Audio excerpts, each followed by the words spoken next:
আসসালামু আলাইকুম ভাই। দেখেন আমরা ছোটোবেলায় দেখছি এই খেজুর গাছ ওঠানো, তারপরে আর আমরা এইগুলা দেখতে পাই না। এইগুলো তো সব জায়গায় এখন আর এই গাছগুলো নাই, এই কারণে দেখা যায় না।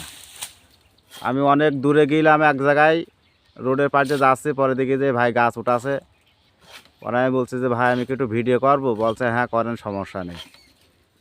পরে এই যে আমি কাজ বাদ দিয়ে এখন এই ভিডিও করছি, দেখতে খুব সুন্দর লাগছে।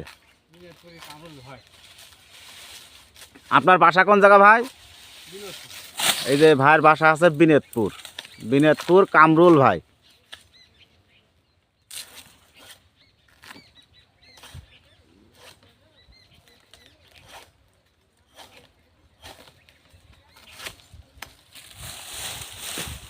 ভাই আমি যদি আপনাদের নেটে ছেড়ে দিই তাহলে তো সারা পৃথিবীর লোক দেখবে আপনার। দেখলে কোনো সমস্যা? আচ্ছা ঠিক আছে। না সেইটাই তো কথা। আমি ওই যে ভিডিও করছি, ভাইয়ের কাছে জিজ্ঞেস করছি ভাই আমি যদি নেটে ছেড়ে দিই তাহলে এটা তো সারা পৃথিবীর লোক দেখবেন, আপনার কি সমস্যা?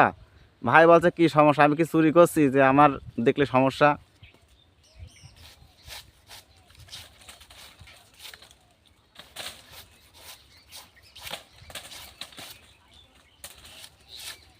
বিনেতপুর কি ভাই হরিণাকুণ্ডের ভিতরে না ঝিনাইদহ? এটা হরিণাকুণ্ডর ভিতরে। হ্যাঁ ভাই, রসের জন্যই তো উঠানো হচ্ছে।